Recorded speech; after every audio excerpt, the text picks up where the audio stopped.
Pour utiliser une adresse Gmail, vous allez avoir besoin de créer un compte Google. En créant un compte sur Google, ça va non seulement vous donner accès à la messagerie Gmail, mais ça va aussi vous donner accès à tous les autres outils de la suite Google. Vous allez pouvoir créer des documents avec Google Docs, avec Google Sheets. Vous allez avoir accès également à un espace Google Drive où vous aurez 5 Go de stockage gratuit pour stocker vos documents. Vous allez avoir accès à Google Photos. Aujourd'hui, quand on parle de créer une adresse Gmail, en réalité, vous allez créer un compte Google. Pour créer votre compte Google, vous allez simplement aller sur Internet et à taper compte Google ou Gmail. Vous allez arriver sur une page qui vous présente la messagerie Gmail et en haut à droite, vous pourrez soit vous connecter, soit créer un compte si vous voulez créer un nouveau compte. Vous avez la possibilité de créer un compte pour un usage personnel, donc si vous êtes un particulier, mais également de créer une adresse email pour votre entreprise. Vous pourrez ainsi après avoir votre nom de domaine directement dans votre messagerie, par exemple contact@le nom de votre entreprise.fr. Nous, dans le cas présent, on va créer une adresse de messagerie personnelle, donc je mets pour mon usage personnel. Je vais donc arriver sur un espace qui me propose de créer mon compte Google. Il faut savoir que vous pouvez créer plusieurs comptes Google, avoir plusieurs adresses email et ensuite vous pourrez basculer d'un compte Gmail à un autre assez facilement. Donc, il vous propose de créer un compte à votre nom avec votre prénom et votre nom, mais vous pouvez tout à fait utiliser un nom d'entreprise, un nom de projet ou un pseudo, ou ça peut être pour une association. Dans tous les cas, ils vous demanderont toujours nom et prénom. Le nom est facultatif, mais moi par exemple c'est pour un projet de podcast, donc je vais mettre le nom de mon podcast directement. Et je vais cliquer sur suivant. Alors ils vont vous demander votre date de naissance. Moi je vous conseille de mettre la vraie date de naissance parce que si par la suite vous perdez par exemple votre mot de passe, on peut vous demander de valider que c'est bien votre compte avec vos informations personnelles et votre date de naissance. Mais ça sert aussi à vérifier que vous êtes majeur et si vous mettez pas que vous êtes majeur, ça peut vous bloquer aussi pour avoir accès à certains contenus, notamment sur YouTube. Après vous n'êtes pas non plus obligé de mettre votre vrai jour, mois et année de naissance si vous voulez pas. Et puis dans le genre, ils vont vous demander si vous êtes un homme, une femme, etc.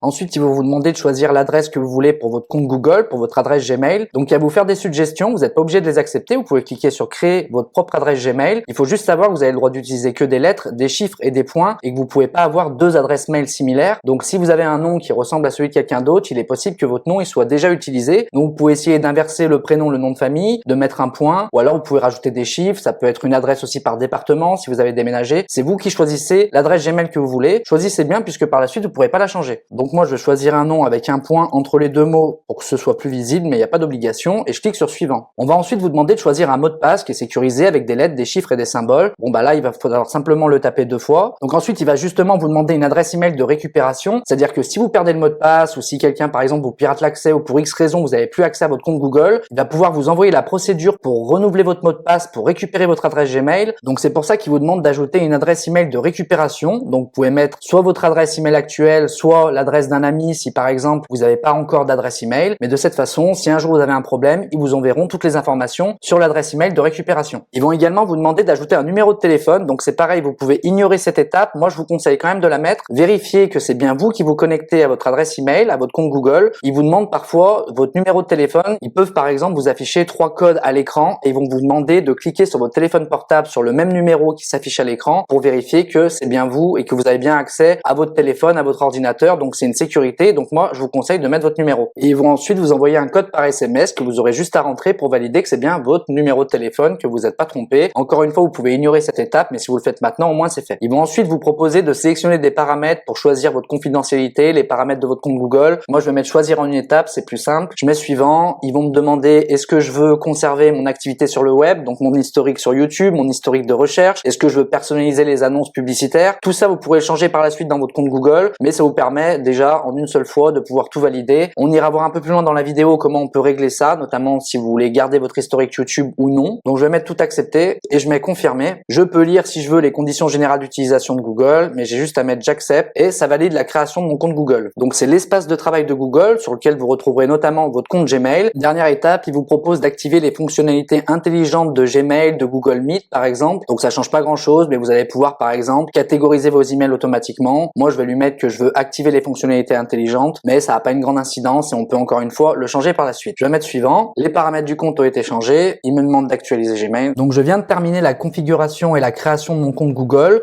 J'arrive directement sur Gmail, donc sur la messagerie. On remarque que c'est en anglais, donc on va voir comment on peut modifier quelques informations. Vous avez juste à cliquer sur la lettre qui apparaît en haut à droite, c'est-à-dire que c'est la première lettre de votre prénom. Donc quand je clique dessus, je peux aller sur Manage your Google account. Donc c'est peut-être déjà écrit en français de votre côté, mais ça va m'ouvrir mon compte Google sur lequel je vais avoir accès à tous les réglages. Donc si votre compte est en anglais, la première chose à faire pour le mettre en français, c'est d'aller dans Informations personnelles. Vous descendez un petit peu et ici, vous retrouverez la langue et vous pouvez cliquer ici sur Modifier. Vous tapez français, France, enregistrer, et il vous traduit automatiquement votre compte Google en français. Mais vous allez avoir plusieurs possibilités, notamment déjà de changer la photo. Donc si je clique ici, je vais pouvoir aller changer la photo de profil et pouvoir aller chercher une photo sur mon ordinateur. Alors vous n'êtes pas obligé de mettre votre photo à vous, ça peut être une image de chat, ça peut être ce que vous voulez, mais vous pouvez changer la photo. Donc il vous propose différents avatars qui sont déjà présents. Sinon, je peux cliquer sur depuis mon ordinateur, importer depuis l'ordinateur, et je vais pouvoir ajouter ma photo. Il me propose de la recadrer, j'enregistre la photo, il va actualiser la page et il m'a bien changé avec la photo que je lui ai demandé de mettre comme photo de profil. Donc cette photo, elle apparaîtra à la fois sur votre compte Google, également dans votre adresse Gmail quand vous allez envoyer un mail à quelqu'un. C'est cette photo qui va apparaître dans sa messagerie en haut, mais ça va également être la photo qui va être utilisée sur YouTube. Donc si vous utilisez ce compte Google pour mettre des commentaires sur YouTube, pensez bien que c'est cette photo et ce nom-là qui va s'afficher dans les commentaires que vous placez. Donc vous allez avoir plusieurs menus et plusieurs réglages sur votre compte Google. Vous allez pouvoir modifier vos informations personnelles. Vous avez toute la partie qui touche à vos données et à la confidentialité. Vous avez la sécurité, c'est tout ce qui va toucher à l'adresse email de récupération, mais également pour modifier votre mot de passe. Vous avez les contacts et les paramètres de partage, puisque à chaque fois que vous allez avoir quelqu'un qui vous envoie un email sur votre adresse Gmail, vous allez pouvoir l'ajouter dans vos contacts. Et puis vous avez paiement et abonnement, puisqu'en fait avec votre compte Google, vous allez également avoir accès à Google Play qui vous permet de télécharger des applications sur votre mobile, sur votre téléphone, et certaines applications sont des fois payantes, donc vous allez pouvoir payer par carte bleue et ce sera associé à ce compte-là de paiement. Donc si je clique dessus, je peux gérer les modes de paiement. Si vous voulez ajouter une carte bleue, vous pouvez changer les informations de paiement et puis vous pouvez retrouver la liste de tous vos achats. Donc si par exemple vous avez déjà un compte Google et que vous avez des abonnements qui sont actifs sur des applications peut-être pour apprendre une langue, des logiciels de retouche photo ou des outils d'IA, et ben vous pouvez venir dans gérer les achats et vérifier que vous n'êtes pas abonné à des choses. En principe, c'est des modèles d'affaires en freemium, c'est-à-dire qu'on vous fait 3 jours d'abonnement gratuit avant de vous facturer et des fois ils vous facturent sur une année. Donc des fois on s'inscrit sans faire exprès ou on oublie de se désinscrire. Si vous avez besoin de venir vous désabonner d'une application, vous pouvez venir ici dans gérer les achats et puis vous pouvez vous désabonner. Vous avez également la possibilité d'acheter de l'espace de stockage sur Google Drive. Donc l'espace Google Drive, j'ai fait une vidéo sur le sujet sur ma chaîne. C'est un espace où vous pouvez stocker tous vos documents, tous vos fichiers sur le cloud et c'est partagé et accessible sur tous vos appareils, que ce soit votre téléphone, votre ordinateur ou sur l'ordinateur d'un ami. Vous avez la possibilité d'augmenter cet espace de stockage en payant un abonnement supplémentaire. Donc ça commence à 1,99 € par mois, mais vous pouvez ici venir gérer l'espace de stockage et si vous avez par exemple plus beaucoup de place, vous allez pouvoir aller supprimer des photos, des documents. Il faut savoir que c'est un seul espace de stockage pour l'ensemble des outils de la suite Google. Donc si votre espace est plein, ça peut venir poser des problèmes dans votre messagerie Gmail, c'est-à-dire qu'il va vous le dire, attention, votre espace Google est plein, vous risquez de ne plus pouvoir envoyer ou recevoir d'emails. Donc gardez toujours un peu de place sur votre espace de stockage, au moins pour le fonctionnement des emails. Dans la partie information personnelle, qui est la plus importante, vous allez pouvoir venir modifier la photo. Vous pouvez changer le nom de votre compte Google, donc si vous voulez changer le pseudo que vous utilisez, ou si vous voulez modifier le prénom que vous utilisez, date de naissance, le genre, et puis vous allez pouvoir modifier les adresses email qui sont associées au compte Google et le numéro de téléphone. En dessous, vous avez la possibilité d'associer une adresse de domicile ou une adresse de travail. Donc ça peut servir notamment si vous avez une entreprise, si vous voulez qu'après ce soit automatiquement mis à jour sur Google Maps, vous n'êtes pas obligé de remplir cette partie. Vous avez la possibilité de créer des profils. Donc les profils, c'est ce qui apparaît tout en haut à droite du navigateur web. Vous avez la possibilité de créer plusieurs profils avec différents favoris, par exemple de navigation, qui fait que vous pouvez passer d'un profil à un autre si vous avez l'habitude de travailler avec différents usages. Moi, je vous conseille de garder qu'un seul profil, ça évite de vous mélanger les pinceaux et d'avoir plusieurs affichages et de plus savoir où vous avez enregistré des favoris. Vous pouvez accéder à une page qui s'appelle à propos de moi et sur cette page, vous allez pouvoir choisir qu'est-ce que vous voulez rendre accessible et visible aux autres, notamment dans Gmail. Donc vous allez pouvoir choisir si vous voulez rendre vos coordonnées publiques ou non, si vous voulez seulement les partager avec les gens que vous connaissez. Et puis dans la partie à propos, vous pouvez également ajouter les lieux où vous habitez, mettre des liens, une présentation et vous pouvez également ajouter votre CV, votre parcours professionnel. Ça n'a pas grand intérêt de remplir ici votre parcours professionnel. Dans l'espace données et confidentialité sur votre compte Google, là par contre, vous allez pouvoir régler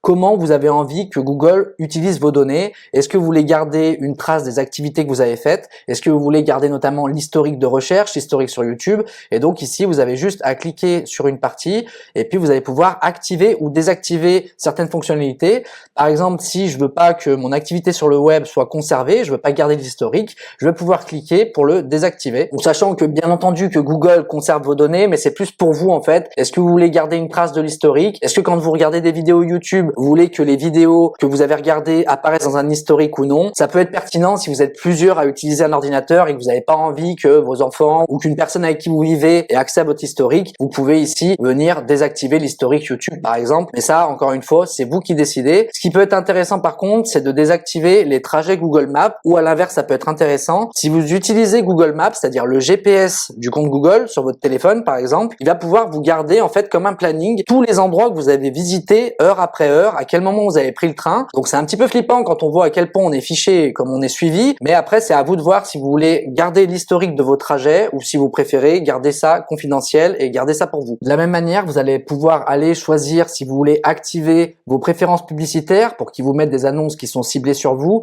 et la confidentialité sur Google Fit, c'est si vous utilisez un appareil connecté qui vous aide dans votre santé, est-ce que vous voulez qu'il garde les données ou non.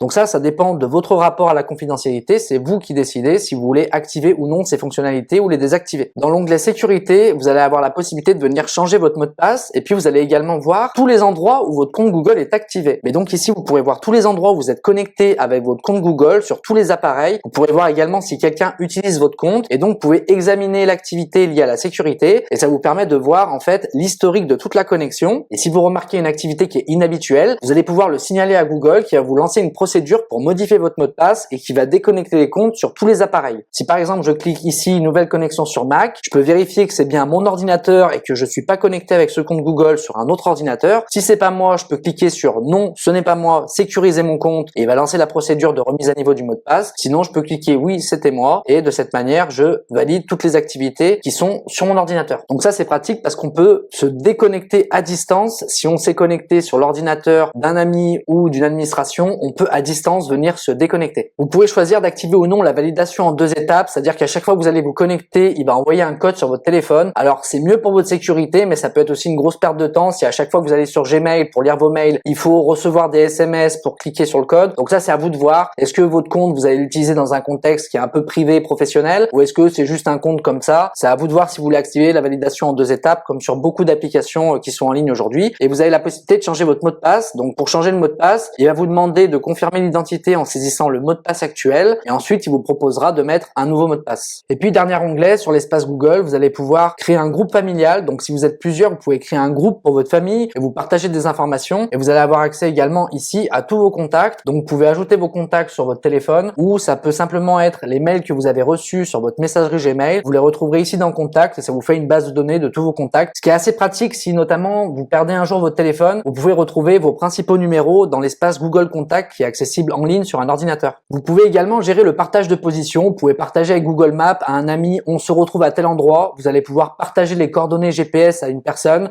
pour que ça la mette automatiquement sur son GPS et qu'elle puisse vous retrouver facilement. Et puis vous avez plein d'autres réglages pas très importants si vous voulez aller voir à quoi ça peut servir, notamment si vous êtes une entreprise et que vous voulez créer un établissement sur Google. Vous allez pouvoir aller personnaliser votre annonce ou ajouter vos produits directement sur votre fiche Google My Business. Donc c'est ici que ça se passe. Donc une fois que vous avez fini la configuration de votre compte Google, vous allez avoir la possibilité d'utiliser tous les outils de la suite Google Workspace. Donc pour ce faire, vous pouvez cliquer ici sur les 9 petits points en haut et vous avez accès à toutes les applications Google. Donc vous retrouverez l'accès à votre compte pour gérer les réglages comme on vient de le faire. Mais ici, vous pouvez accéder en un clic à l'espace Google Drive. Donc Google Drive, c'est un outil qui vous permet de stocker vos documents sur le cloud et de les partager. Vous avez la messagerie Gmail. Vous avez également accès à YouTube et vous pourrez créer des playlists qui sont associées à votre compte. Vous pourrez commenter sur des vidéos, vous pourrez mettre des j'aime ou des j'aime pas. Vous avez accès à votre GPS. L'intérêt de le faire avec un compte Google qui est connecté, c'est qu'il peut conserver vos adresses pour éviter de les taper à chaque fois. Vous avez la possibilité de taper sur Google. Vous avez un agenda qui est lié à votre compte Google. Vous avez Google Actualité. Vous avez le stockage de vos photos qui peut vous permettre de transférer toutes les photos de votre téléphone et de les enregistrer sur l'espace Google Drive dans la partie photos, de manière à pouvoir vider par exemple votre téléphone. Avec le compte Google, vous pourrez aussi utiliser Google Meet. Donc c'est une visio, donc c'est comme Skype. Si vous voulez appeler quelqu'un en visio, vous pouvez le faire directement. L'avantage, c'est comme c'est connecté à Google Agenda et à Gmail, et ben vous avez toute une suite d'outils qui se fait au même endroit. Si vous mettez un événement dans Google Meet, il va automatiquement s'ajouter dans l'agenda. Et j'ai fait une vidéo sur Google Agenda sur ma chaîne. On peut également, quand on crée un événement sur son agenda, directement ajouter une conférence Google Meet et le partager avec un utilisateur à travers l'adresse email. Donc c'est quand même assez pratique de travailler avec ces 3 outils, Gmail, Google Agenda et Google Meet, parce que vous avez tout au même endroit et les 3 outils sont synchronisés. Vous avez également accès à Google Traduction qui vous permet de traduire des langues. Et puis vous avez les 3 outils qui sont les équivalents de Microsoft Microsoft Word, Excel, PowerPoint. Vous avez Google Sheet pour Excel, Google Doc, c'est un équivalent de Word, et Google Slides, c'est un équivalent de Microsoft PowerPoint. Donc j'ai fait des tutoriels sur ma chaîne pour ces 3 outils et sur les autres outils de la suite Google si vous voulez les regarder. Et puis dans Google One, vous allez pouvoir aller régler le stockage que vous avez. Vous allez pouvoir acheter du stockage supplémentaire. Vous allez pouvoir aller modifier les fichiers que vous avez ajoutés dans votre espace Google Drive. Mais en cliquant donc sur les 9 petits points ici, vous avez accès avec votre compte Google à toutes les autres applications.